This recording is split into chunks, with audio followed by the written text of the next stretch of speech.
Hi, in this video I'd like to talk about training in your 40s. When you're 40, a lot of things happen.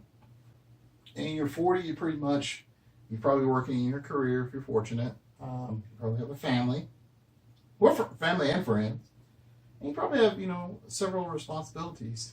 More responsibilities than you did when you were like 15, 16, 18 when you first start training, if you start training that young.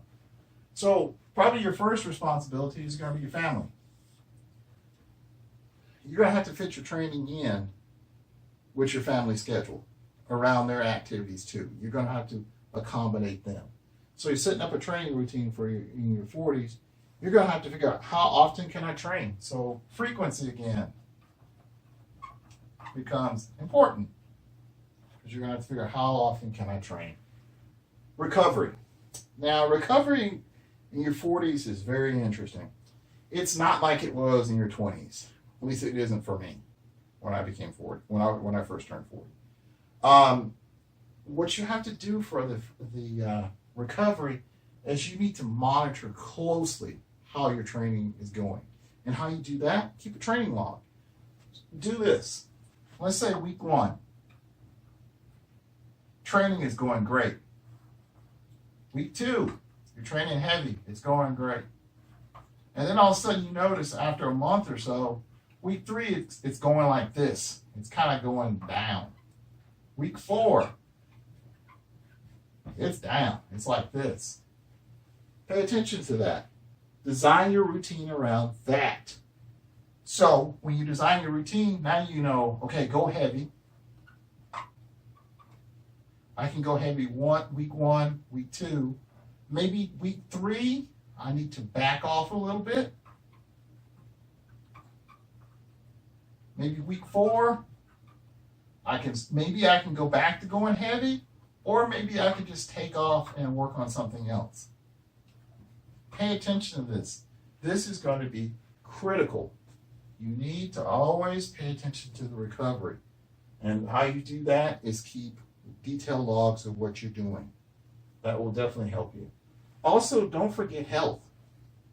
In your 40s, you need to your metabolism and everything is not going to maybe not be as fast as it was when you were 20. It might be time to do a little bit more cardio work. Yes, cardio work. And cardio work, you also need to be careful of that. Most people won't say this, but when you're doing cardio, if your goal is powerlifting, bodybuilding, or so forth, this cardio, which is health, should not be above, I would say, 60% effort.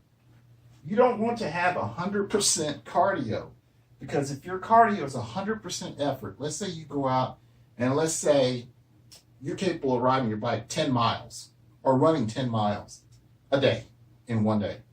You don't want to be doing that every day if that's your maximum and you're trying to lift heavy too. You want that to be 60% or maybe even lower. Because with cardio, the key with cardio and health as you get older is you kind of want to have a frequency. So you want the frequency, the cardio to be low. And if the cardio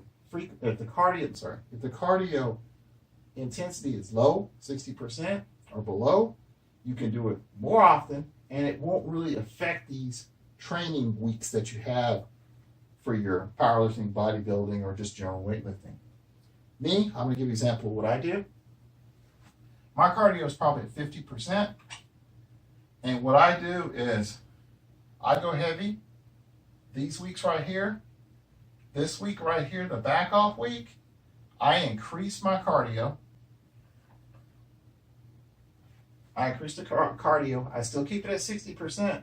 But I might do it a few more times a week. Instead of doing it twice a week, I might do it 3 or 4 times a week at 60% or 50%. I don't want cardio to be, it's not my number one goal, so therefore I don't need to try to kill myself when I'm doing cardio. You might want to pay attention to that because that will zap your recovery ability. Stress. Now, if you're lucky, you don't have stress. But the majority of us do. Stress at work, stress at home, so forth. you need to design stress in your routine. And that may sound strange when I'm saying design stress in your routine, but you need to go train to how you feel.